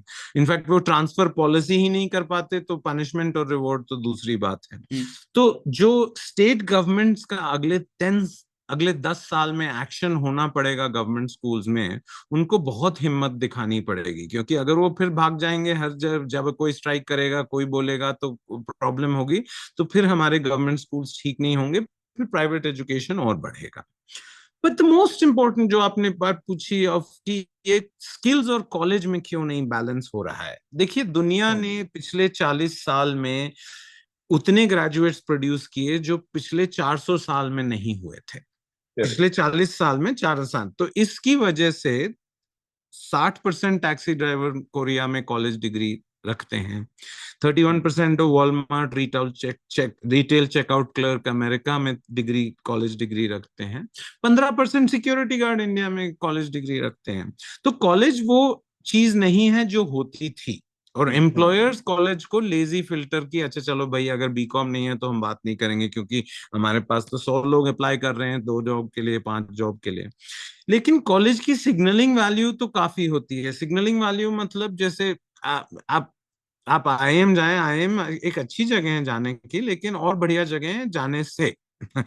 IM is a good place to be at, but it's a better place to be from. the fundamental value is being from IIM और IIT, इसीलिए हम सब लोग वहां जाते हैं वो छप्पा लगवाने के लिए। तो पढ़ाई तो होती है, लेकिन छप्पा सबसे वैल्यूएबल उसका होता है। तो ये जो सिग्नलिंग वैल्यू होती है ना हायर एजुकेशन की, इसकी हमको कदर करनी पड़ेगी। लेकिन एक डेमोक्रेसी में हम इक्वल और एक्सेलेंट होना चाहते हैं। इक्वल मतलब सब बराबर हैं लोग, तो इसका तो वॉल्यूम बढ़ाना पड़ेगा, लेकिन हम बढ़िया और एक्सेलेंट भी होना चाहते हैं, उसमें कम नंबर्स में करना पड़ेगा। तो ये जो टेंशन होता है कि डेमोक्रेसी में नंबर बढ़ाएं और क्वालिटी बढ़ाएं, इसका टेंशन अभी अगले 10-15 साल में बहुत मुश्किल से, लेकिन मुझे लगता है कि NEP 2020 strikes the right balance, क्योंकि वो इनोवेशन, नई अपॉर्चुनिटीज देता है यूनिवर्सिटीज को अलग अलग कोर्सेज करने को। वो अप्रेंटिसशिप, हमारे पास सिर्फ 5 लाख अप्रेंटिस हैं। जर्मनी में 3% of their labour force is apprenticeships. तो अगर हमारी 3% होते तो हमारे तो 15 मिलियन, 1.5 करोड़ अप्रेंटिस होते। 15 मिलियन अप्रेंटिस, तो हमारे सिर्फ 5 लाख हैं। तो अगले एनईपी में अप्रेंटिसशिप बढ़ेगा, ऑनलाइन एजुकेशन बढ़ेगा, सर्टिफिकेट, डिग्री और डिप्लोमा। आप सीधा डिग्री मत करो, आप पहले सर्टिफिकेट कर लो, 5 सर्टिफिकेट को डिप्लोमा में जोड़ लो, 5 डिप्लोमा को डिग्री में जोड़ लो, और बीच में काम करके आगे पीछे जाओ। तो जो जो एम्प्लॉयड लर्नर्स इंडिया में हैं, हमारी प्रॉब्लम, जैसे हमारी प्रॉब्लम है employed poverty, full time learners में हम नहीं, ये नहीं सोच सकते कि ये हमारी प्रॉब्लम है। हमारी प्रॉब्लम है एम्प्लॉयड लर्नर्स की। And in fact India might be the पहला देश है जहां employed learners full time learners को क्रॉस करेंगे। मेरी तो यही आशा है, क्योंकि हमारी प्रॉब्लम जो बच्चे हैं वो भी है, लेकिन जो 200 मिलियन या 20 करोड़ लोग फार्म पे हैं उनको भी रीस्किल करना पड़ेगा। बिल्कुल। तो वो employed learners is an important policy priority and that has been fixed in NEP. तो मनीष, जैसे आप कह रहे थे एजुकेशन के बारे में, और आपने जो लिखा है 3 E's, एजुकेशन, एम्प्लॉयमेंट, एम्प्लॉयबिलिटी, उसे हम लोग 3 क भी बोल सकते हैं, कलम, काम और कार्यशीलता। तो उसमें कलम के ऊपर आते हैं कि अब तो हमें पता है कि गवर्नमेंट स्कूल फिक्स नहीं हो पा रहे हैं, कई सारी टीचर रिक्रूटमेंट प्रॉब्लम हो गया। तो क्या हमें वो प्रोजेक्ट बंद कर देना चाहिए और हमें जो वाउचर सिस्टम है या प्राइवेट एजुकेशन को ही कैसे बेहतर कर सकते हैं उस पर ध्यान देना चाहिए, कि अभी भी आपको होप है गवर्नमेंट स्कूल्स को फिक्स किया जा सकता है? नहीं नहीं, जो सोसाइटी गवर्नमेंट स्कूल्स में सरेंडर कर दे वो एक हेल्दी सोसाइटी नहीं है। आई थिंक हमको सोचना पड़ेगा कि हम गवर्नमेंट स्कूल्स में कैसे fear of falling and hope of rising create करें। जो हमारे अच्छे टीचर्स हैं वो बहुत काम करते हैं, जो हमारे बुरे टीचर्स हैं उनको पनिशमेंट या दंड मिलना चाहिए। लेकिन सिविल सर्विसेज में सिर्फ टीचर्स में यही प्रॉब्लम नहीं है। आप हॉस्पिटल्स में जो कलकत्ता में देख रहे हैं, आप सिविल सर्विसेज में देख लीजिए, आप म्यूनिसिपैलिटीज में देख लीजिए। गवर्नमेंट में ह्यूमन कैपिटल या जो उनकी स्किल्स हैं वो कम हो गए हैं over the years, but more importantly उनका ऑर्गेनाइजेशन स्ट्रक्चर खराब हो गया है और उनका परफॉर्मेंस मैनेजमेंट सिस्टम खराब हो गया है। तो उनका selection is still meritocratic. The UPSC में करप्शन नहीं होता आईएएस आईपीएस को रिक्रूट करने में, लेकिन जब वो आईपीएस, और सिर्फ 7,000 आईपीएस ऑफिसर्स हैं और 7,000 आईएएस ऑफिसर्स हैं इस देश में, लेकिन 25 मिलियन सिविल सर्वेंट्स हैं। तो जब हम यूजुअली सिविल सर्विस रिफॉर्म की, मैं 25 मिलियन की बात करता हूँ, उनमें जो स्किल है वो तो ठीक है, वो अपग्रेड ट्रेनिंग प्रोग्राम सिलेक्शन कर सकते हैं, लेकिन जब तक हम ऑर्गेनाइजेशन स्ट्रक्चर और परफॉर्मेंस मैनेजमेंट पे ध्यान नहीं देंगे, मतलब कि उनके पनिशमेंट और रिवॉर्ड पे ध्यान नहीं देंगे, और कौन किसको पूछताछ करता है, किसकी अकाउंटेबिलिटी है, कि पिरामिड हो या पिरामिड सिलेंडर हो गया है, अब सिलेंडर भी हम को आईफिल टावर बनाना पड़ेगा, क्योंकि यहाँ अब तो 90 डीजीज हैं उत्तर प्रदेश में, पहले 1 डीजी होता था। तो ये जो पिरामिड को हमने सिविल सर्विसेज को सिलेंडर बना दिया है, वो एक हेल्दी ऑर्गेनाइजेशन नहीं है वो स्कूल्स में भी। तो मैं ये नहीं सोचता कि हमको गवर्नमेंट स्कूल्स को छोड़ देना चाहिए। हमें इट्स एचआर प्रॉब्लम, हम आइडेंटिफाई करते हैं कि सिलेक्शन की प्रॉब्लम है, परफॉर्मेंस मैनेजमेंट की प्रॉब्लम है, ऑर्ग स्ट्रक्चर की प्रॉब्लम है, कल्चर की प्रॉब्लम है, और बहुत सारे ऑर्गेनाइजेशंस ऐसे हैं जो ऐसे ट्रबल में होते हैं और फिर उसको ठीक कर लेते हैं। हाँ, तो हम आशा रखेंगे इस क्षेत्र में। तो आगे बढ़ते हैं। जैसे आपने रेगुलेटरी कोलेस्ट्रॉल और इसके ऊपर इसे एक मेन प्रॉब्लम आइडेंटिफाई किया है, तो इसी के ऊपर थोड़ा और समझते हैं। तो जैसे एक लेबर लॉ रिफॉर्म आया था, और आपने लिखा है राजस्थान ने भी किस तरीके से किया 2013-14 में, तो उसे अब 10 साल हो गए हैं वो उस रिफॉर्म को। तो उससे हमें क्या सीख मिली है, और क्या ये आइडिया थोड़ा व्यापक हो रहा है, दूसरे स्टेट्स भी इसे करना चाहते हैं? अगर नहीं तो क्यों नहीं, अगर हाँ तो किस तरीके से हो रहा है? मतलब लेबर लॉ एक ऐसी चीज है जिसको बहुत इजीली हम उसका प्रोपेगेंडा कर सकते हैं कि ये एंटी लेबर है जब हम उसका रिफॉर्म करें। लेकिन लेबर जो करंट, मैं हर डॉक्टर जानता है कि हर इलाज या तो हानिकारक हो सकता है या आपको ठीक कर सकता सकता है।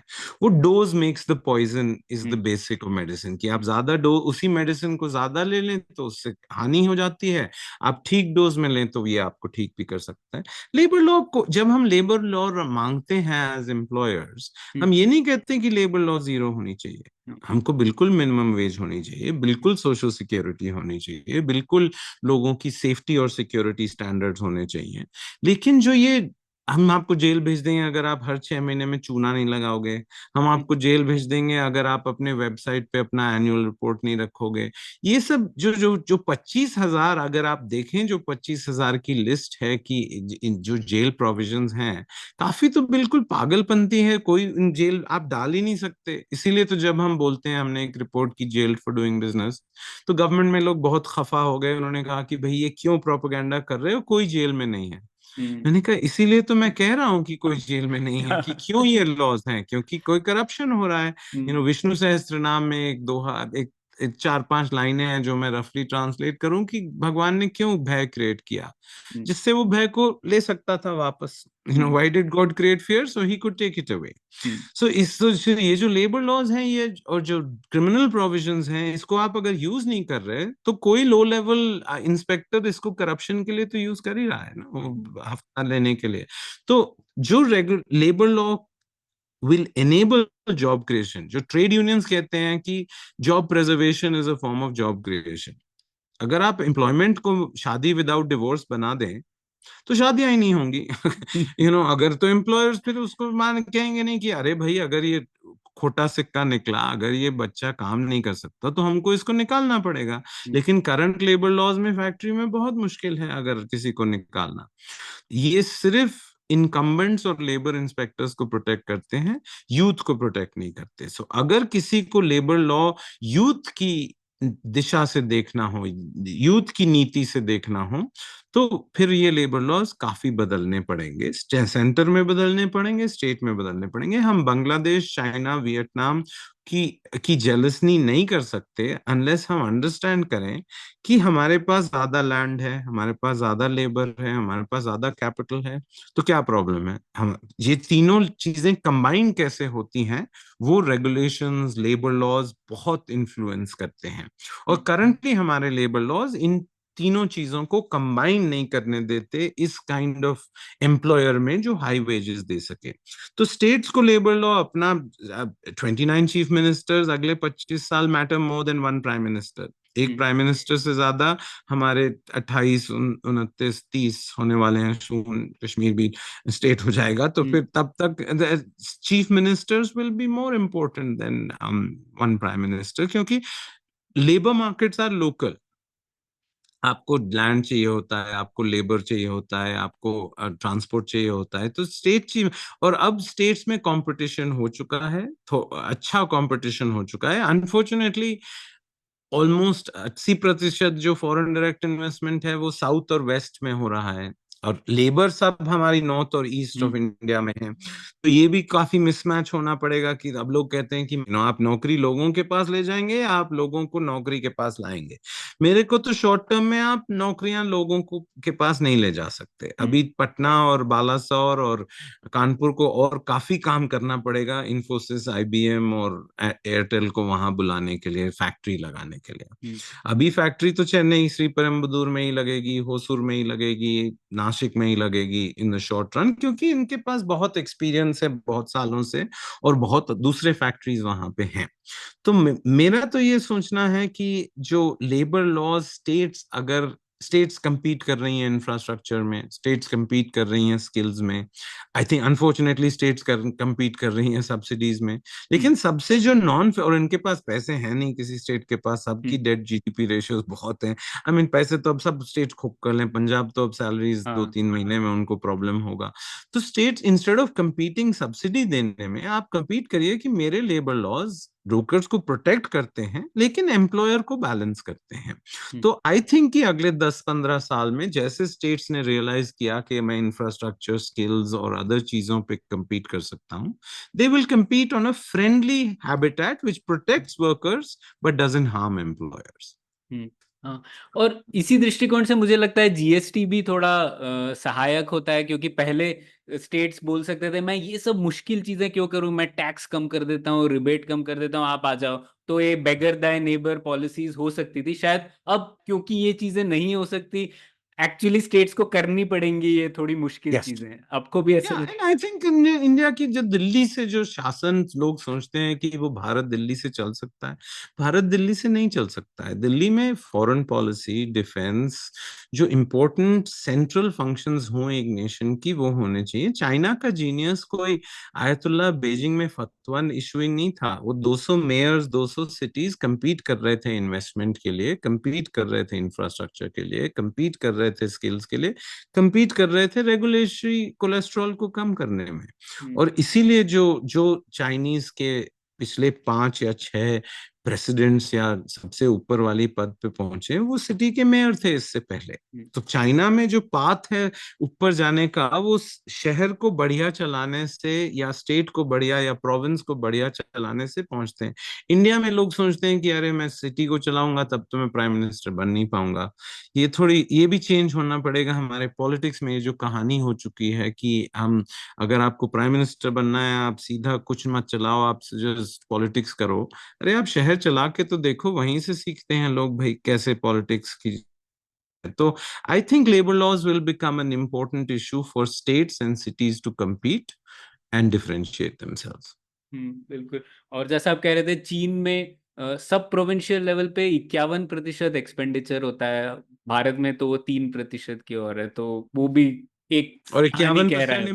51% एम्प्लॉयमेंट भी होता है। बिल्कुल। अब यहाँ इंडिया में सिर्फ 15% एम्प्लॉयमेंट हम्म। होता है।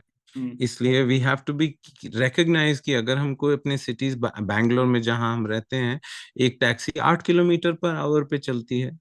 आई मीन वो लोग तो उतना पैदल चल सकते हैं ना 8 किलोमीटर पे तो पैदल ही चल रहे हैं, तो फिर गाड़ी का क्या फायदा हुआ। हाँ। तो जो हमारे अर्बनाइजेशन, बैड अर्बनाइजेशन या बैड सिटीज प्रॉब्लम, जो गवर्नमेंट पॉलिसी से ही क्रिएट होती है, क्योंकि पब्लिक ट्रांसपोर्ट नहीं है, क्योंकि प्लानिंग नहीं है। फाइनली ये जो हम लोग 1991 में हम सब लोग ने शुरू किया था कि ये जो घास रात को होती है जब गवर्नमेंट्स होती है, हम्म। हम गलत थे। हम्म। गवर्नमेंट के बिना हम चाइना के आगे नहीं जा सकते और अमेरिका के पास नहीं पहुंच सकते। मनीष ने तो जो आपने एक तो बताया ना कि कैसे भारत में जॉब्स भी है और शायद आगे के कुछ समय तक तो एटलीस्ट अभी भी हमारी नई जॉब्स चेन्नई और बैंगलोर और इन्हीं कुछ जगहों पे आने वाली है। तो हम देख रहे हैं कि अब दूसरे स्टेट्स को कहीं ना कहीं अपने खुद के एडवांटेजेस देख के उनको उस हिसाब से फ्यूचर देखते हुए उसको डेवलप तो जरूर करना ही पड़ेगा। पर हम देखते हैं कि इन द शॉर्ट टर्म हमारे काफी सारे पॉलिटिशियंस इसका इसका रिस्पॉन्स इस तरफ से दे रहे हैं कि अलग अलग प्रकार की, या तो आप लोकल बेस रिजर्वेशन की बात करें, या तो हम प्रपोजल आता है कोई यूनिवर्सल बेसिक इनकम का। इस प्रकार के एक पॉपुलिस्ट मेजर से ऐसा लगता है कि काफी बार राजनेता ये बेचने की कोशिश कर रहे हैं कि ठीक है हम तुम्हारे लिए जॉब तो नहीं बना पा रहे हैं, पर चलो मतलब ये सब्सिडी या इससे ही काम चला लो। और शायद मतदाता उस एंगल से आई डोंट नो वो कन्विंस है कि नहीं है कि इस चीज को देख पाएंगे कि नहीं देख पाएंगे, लेकिन इसका नुकसान तो जरूर होगा। तो ऐसा मतलब आप इस चीज को किस तरह से देखते हैं? देखिए, ओवरऑल हमने फिस्कल पॉलिसी, गवर्नमेंट स्पेंडिंग और मॉनेटरी पॉलिसी को ज्यादा बेचा है। मतलब वी मेड फिस्कल पॉलिसी, अगर फिस्कल डेफिसिट से कंट्री को रिच बना देते तो हर कंट्री रिच होती। और मॉनेटरी पॉलिसी में थोड़े साल आरबीआई में था भी, प्लेसिबो है या पेन किलर है या स्टेरॉइड है, दवा तो नहीं है। तो मॉनेटरी पॉलिसी और fiscal policy have been oversold कि हम इससे आपकी प्रॉस्पेरिटी क्रिएट कर लेंगे। शॉर्ट रन में जो जो एडवांटेजेस साउथ और वेस्ट इंडिया को हैं, ये थोड़े हिस्टोरिकल भी हैं, क्योंकि इनमें एजुकेशन भी हायर थी और वो सब हायर थी। तो शॉर्ट रन में माइग्रेशन काफी होगा। अब केरला 9% बिहारी है, क्योंकि उन्होंने 10% मिडिल ईस्ट को भेजा, तो उन्होंने 10% बिहार से मंगा लिया।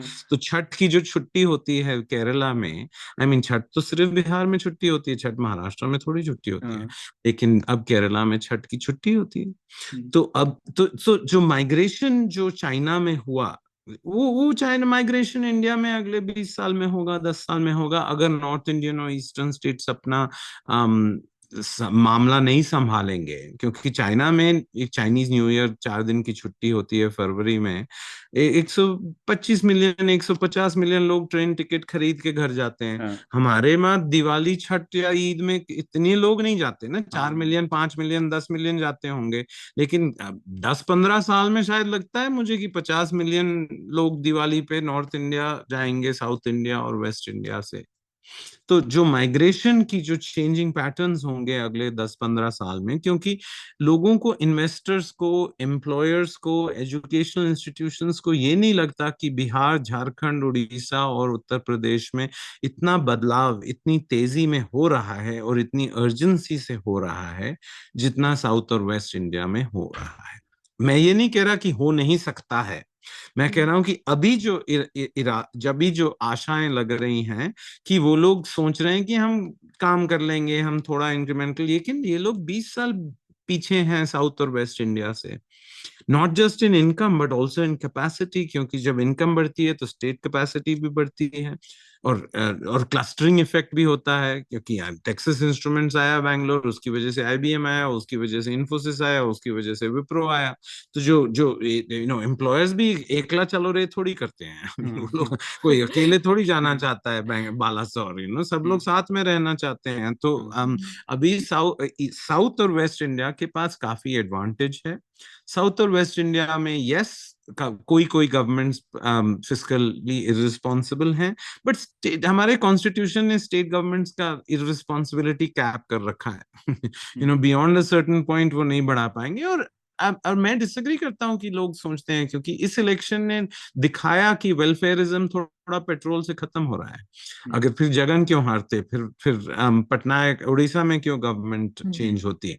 क्योंकि अगर लोग सोचते हैं कि आप दे सकते हैं तो कोई भी दे सकता है ना। आई मीन ये कोई बड़ी पॉलिटिक्स इज अबाउट डिफरेंशिएशन। वो कमोडिटाइज जो एक आदमी करता है वो तो दूसरा आदमी कर ही सकता है, लेकिन जो एक आदमी नहीं कर सकता अगर कोई करे, job creation, skill development, attracting foreign investment, paying higher wages, ये जो दिन दिन का, सालों का काम है, ये लोग, अगर आप जागीर माने कि मेरे को जागीर मिल गई है, या आप अमानत माने, ये तो आप पे है ना। आई मीन जागीर तो Maharaja Cooch Behar 50% of state treasury Cartier Rolls Royce गाड़ी पे अय्याशी में खत्म कर देता था। लेकिन अमानत का मतलब है कि ये आपकी नहीं है, आपको इसको बेटर कंडीशन में, इसको बढ़ा के आप अगले जनरेशन को देना होगा। तो अगर आप अच्छे पूर्वज हैं, जो सिर्फ एक ही एग्जाम होना चाहिए हर लीडर के लिए, एवेल्युएशन, कि आप अच्छे, are you a good ancestor, आप अच्छे पूर्वज हैं, तो in the next 10 years I think it is becoming clear that voters एक अच्छे पूर्वज को चूज करेंगे, जो जो ये ना फ्यूचर को खत्म ना कर दे, और सिर्फ वेलफेयरिज्म या मॉनेटरी पॉलिसी या इन चीजों पे फोकस ना करे, but high wage job creation through high wage employers, through reduction of regulatory cholesterol पे फोकस करें। और मनीष, मुझे थोड़ा नकारात्मक सा लग रहा है इस बात पर, क्योंकि जिस तरीके से डीलिमिटेशन की बात चल रही है वगैरह, तो ज्यादातर जो रेटरिक है और जो नैरेटिव है वो इसी तरीके से है कि ये सब हानिकारक है, ज्यादा लोग आ रहे हैं हमारे शहरों में, रोक दो उन्हें वहां पर। तो पता नहीं किस तरीके से ये आगे बढ़ेगा। आपको क्या लगता है? मतलब डिलिमिटेशन में, अगर हम आज डिलिमिटेशन करें पॉपुलेशन के, उससे तो फिर यूपी और नॉर्थ इंडिया तो गेन करेगा नंबर ऑफ सीट्स में और पॉलिटिकल पावर में। बट अगर माइग्रेशन हो गई 10 साल 15 साल में, तो may be that will solve the problem. अगर 50 मिलियन लोग वहां से यहाँ आ गए तो फिर डिलिमिटेशन, तो power will stay the same. तो I think delimitation complex question है। Indian democracy has been good at the जो प्रॉब्लमेटिक इश्यूज जिन्होंने दूसरे देशों को खत्म किया, लैंग्वेज पॉलिसी, हमने काफी प्रैग्मेटिकली लैंग्वेज पॉलिसी माना है। हिंदी की हम बात करते रहते हैं, लेकिन हिंदी इम्पोज नहीं किया चेन्नई में या कर्नाटका में। लिंग्विस्टिक स्टेट्स भी पहले हम नहीं सोच रहे थे, लेकिन हमने अपना माइंड चेंज किया, हमने अपना दिमाग बदला कि लिंग्विस्टिक स्टेट्स होनी पड़ेंगी। पाकिस्तान और बांग्लादेश बहुत रीजन से टूटा, लेकिन एक की उन्होंने उर्दू इम्पोज किया बंगालीज में। सिन्हला श्रीलंका में जो प्रॉब्लम हुई, बहुत प्लेसेस में लिंग्विस्टिक स्टेट्स, तो बड़े बड़े इश्यूज में जो लिंग्विस्टिक स्टेट्स हैं, डिलिमिटेशन है, I think democracy like India there में डिसीजन लेती है लेकिन दुरुस्त डिसीजन लेती है। तो जो जो जो डिलिमिटेशन का जो अभी भूत है, मुझे नहीं लगता है हम 10 साल के लिए और डेफर कर देंगे, देख लेते हैं। ये बहुत सही बात है। तो आगे ये लेबर के बारे में आपने कहा, मोबिलिटी, ज्यादातर माइग्रेशन, तो उसका एक और हिस्सा है इंटरनेशनल लेबर मोबिलिटी। तो इसके ऊपर भी आपने जैसे लिखा था लेबर मोबिलिटी अग्रीमेंट्स के बारे में, क्योंकि हम लोग अक्सर कहते हैं कि टैलेंट ही भारत का एक एडवांटेज है कई सेक्टर्स में, लेकिन इस टैलेंट को हम लोग भारतीय उद्देश्यों के लिए कैसे बेहतर प्रयोग कर पाए, उस पे सवालिया निशान रहते हैं। तो किस तरीके से और लोग बाहर जा पाए, उसे एनेबल कैसे किया जा सके, वो सवाल तो रहता ही है। तो ये लेबर मोबिलिटी एग्रीमेंट्स के बारे में आप क्या सोचते हैं, इसे जरूर बताइए। देखिए, अभी 1.5 करोड़ और 2 करोड़ के बीच में इंडियंस बाहर, इंडिया के बाहर काम करते हैं। हम आसानी से इसको 3 करोड़ तक ले जा सकते हैं और ले जाएंगे, क्योंकि बहुत सारे जॉब्स तो ऑफशोरेबल हैं। सॉफ्टवेयर डेवलपमेंट के लिए पहले हम H1B वीजास अमेरिका से लेते थे और वहां जाके सॉफ्टवेयर डेवलपमेंट शुरू तो वहीं से हुआ था। लेकिन अब H1B का कैप 3.5 लाख है, सिर्फ 3.5 लाख वीजा हर साल मिलते हैं H1B के। तो देखिए, हमने सोच लिया कि हम 3.5 लाख, अगर सिर्फ 3.5 लाख होते तो फिर तो लेकिन हमारी एम्प्लॉयमेंट 50 मिलियन है, सॉफ्टवेयर एम्प्लॉयमेंट में 5 मिलियन है और 10 मिलियन होने वाली है, तो 50 लाख से ज्यादा है। तो बाकी सब लोग इंडिया में काम कर रहे हैं लेकिन वहां का काम कर रहे हैं। तो एक तो लेबर मोबिलिटी ऑफशोरिंग से हो जाएगी, लेकिन फिजिकल लेबर मोबिलिटी, जो काम हम हाथ पैर से करते हैं, जैसे नर्सिंग, जैसे ट्रक ड्राइविंग, जैसे हेल्थ केयर, एजुकेशन, जैसे टीचर्स, वो तो थोड़ा बहुत हम रिमोटली कर लेंगे, लेकिन लोगों को जाना भी पड़ेगा। और जापान की पॉपुलेशन अब हर घंटे 1,000 लोग कम हो रही है, हर घंटे 1,000 लोग। तो उनके पास हेल्थ केयर के लिए काम नहीं, लोग नहीं है, एजुकेशन के लिए काम नहीं है।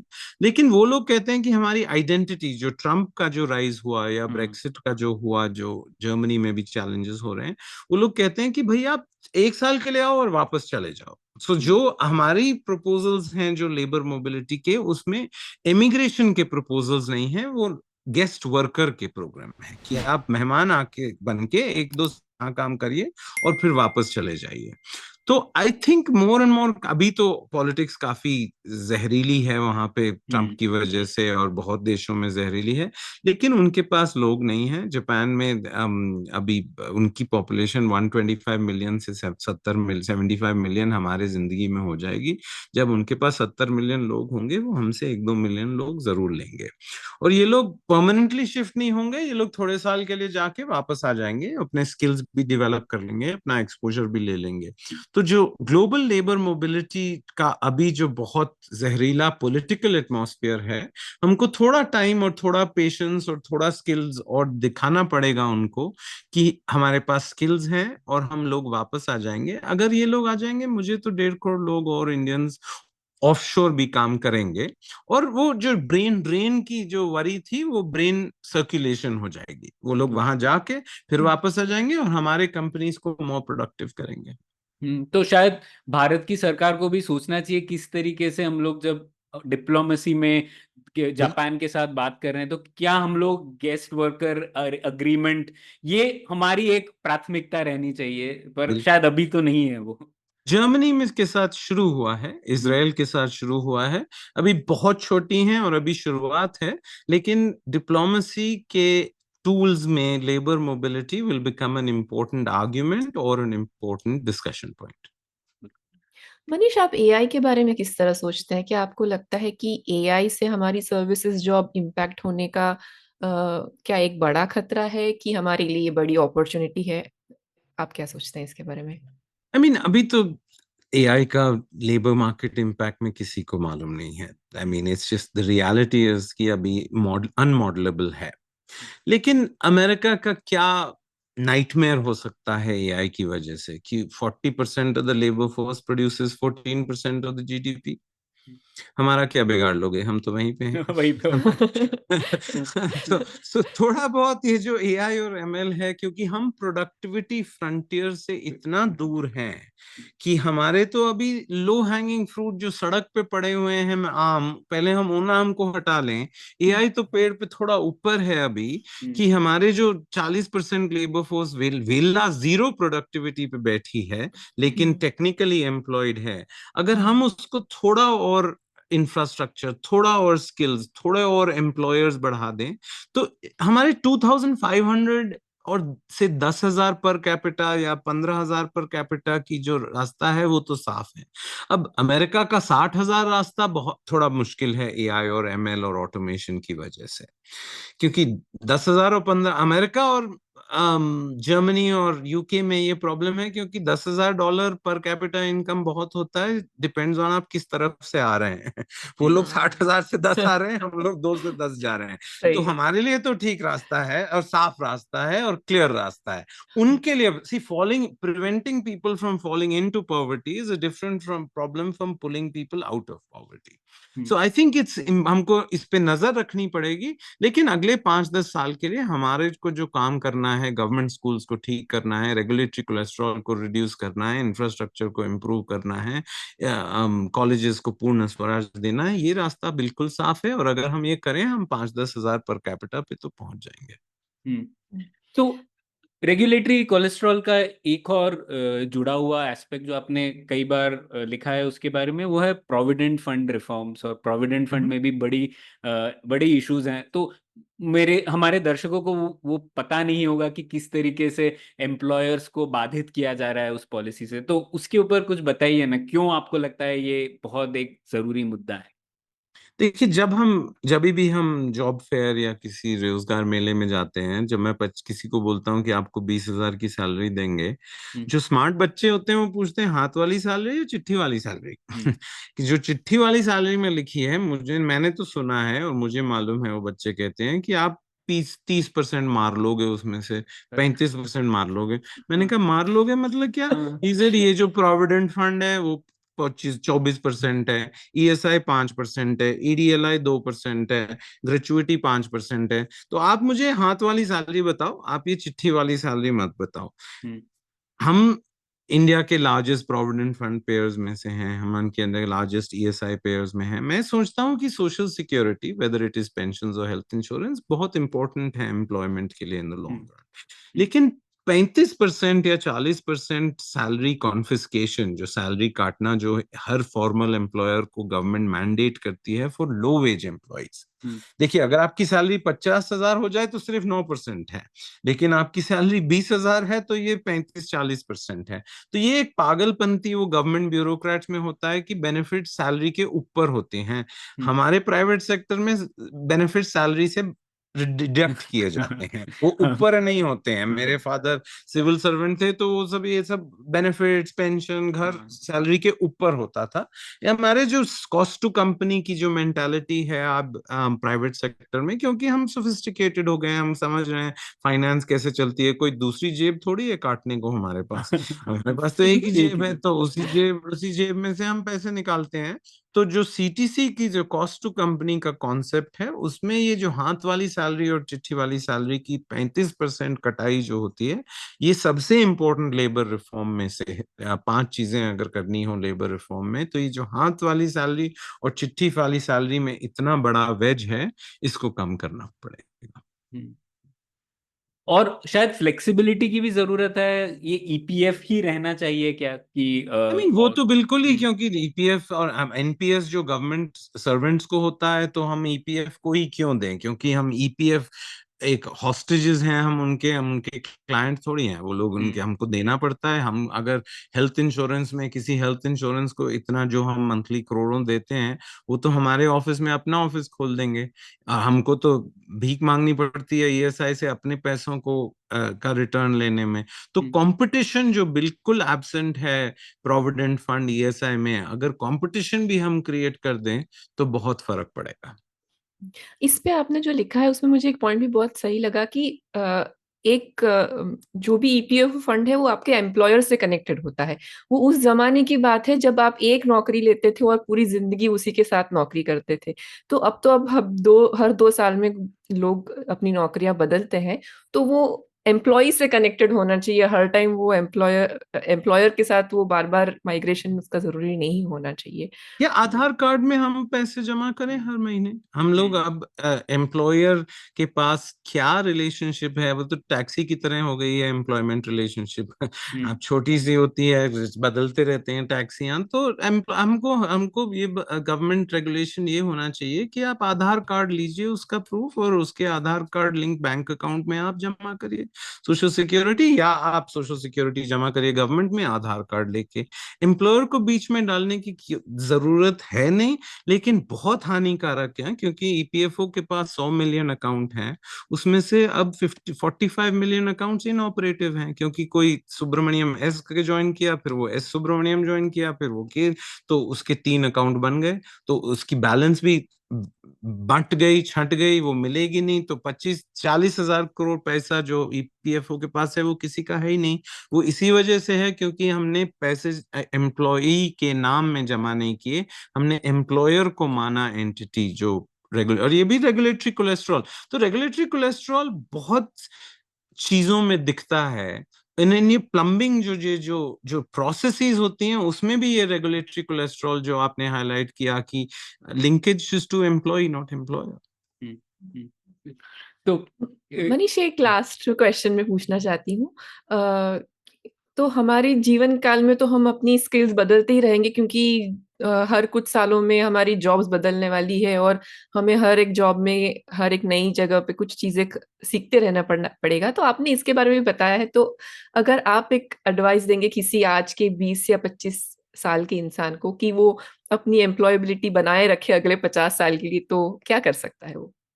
देखिए, मेरे पेरेंट्स की 35 साल की करियर थी, मेरी शायद 40 साल की करियर होगी, मेरे बच्चों की 50 साल की करियर होगी। और जब 50 साल की करियर होगी तो ये जो 10+2+3+2 सिस्टम है, ये क्योंकि जो पहले होता था कि आप 25 साल के लिए लर्निंग कर लीजिए, 25 साल के लिए अर्निंग कर लीजिए, और 25 साल के लिए आप रिटायरमेंट काटिए, ये train has left the station. अब ये ऐसी जिंदगी हम कोई नहीं काटेगा, तो हमको कॉलेज वापस जाना पड़ेगा, स्कूल वापस जाना पड़ेगा।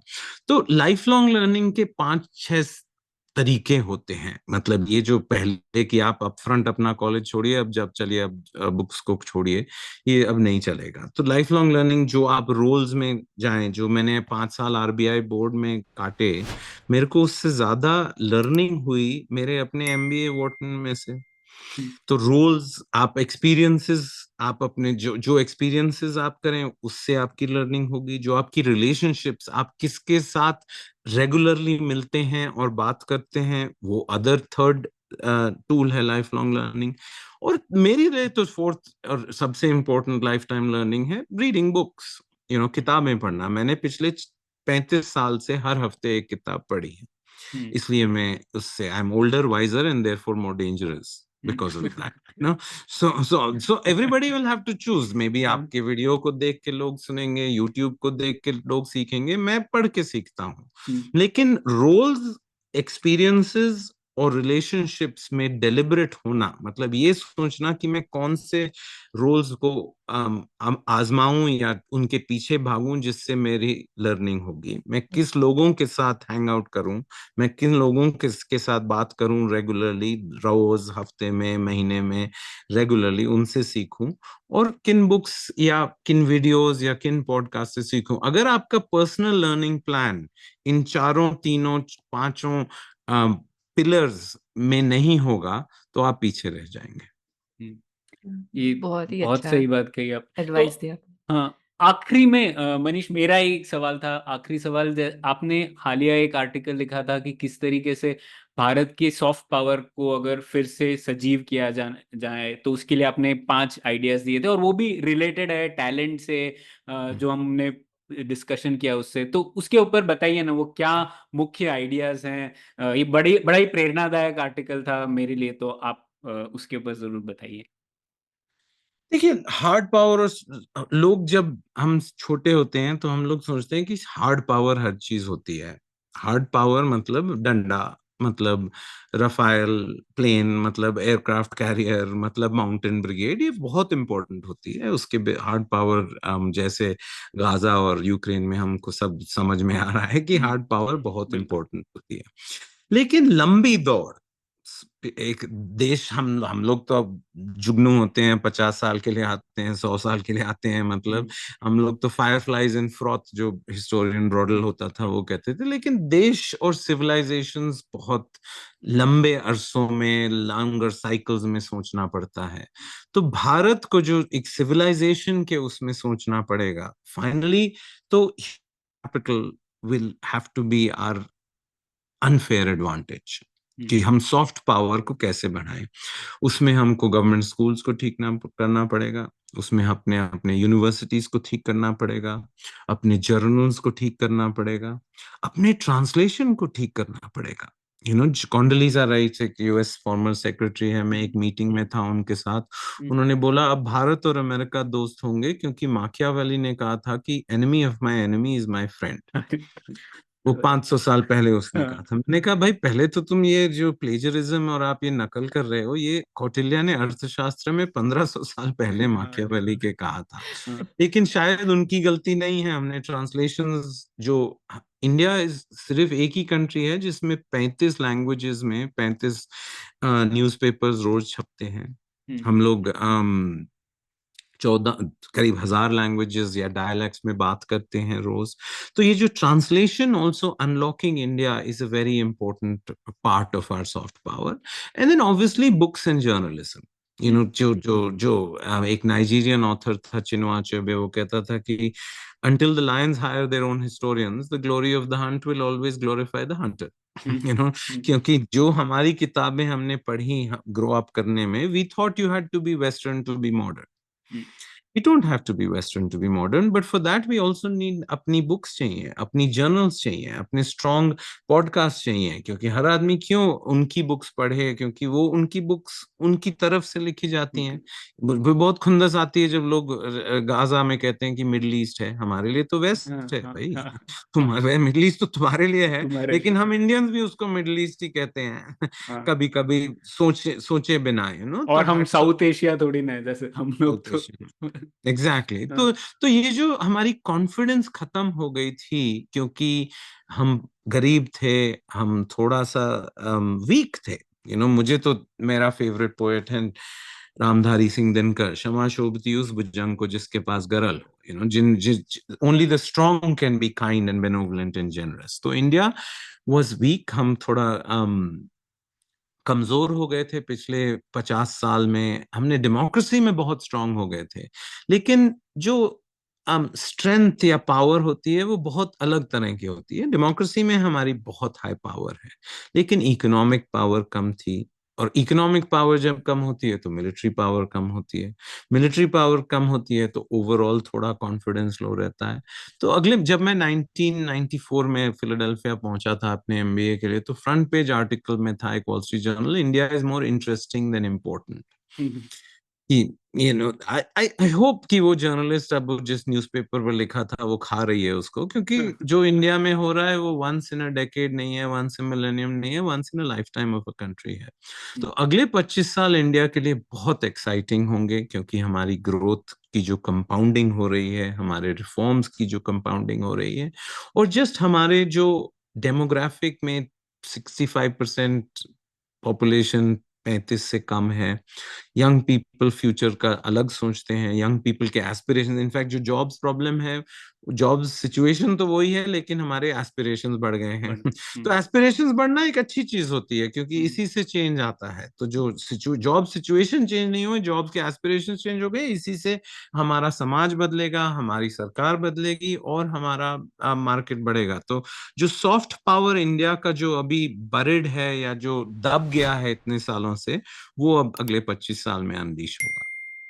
बिल्कुल, बहुत ही शानदार मैसेज दिया आपने इस पॉडकास्ट के लिए। तो इसी बात पर और इसी उम्मीद की किरण पर ये एपिसोड खत्म करते हैं। बहुत बहुत शुक्रिया मनीष, बहुत मजा आया आपसे सुन के, और मेरा दावा है कि हमारे सभी श्रोताओं और यूट्यूब व्यूअर्स को भी ये एपिसोड पसंद आएगा। शुक्रिया। शुक्रिया। शुक्रिया।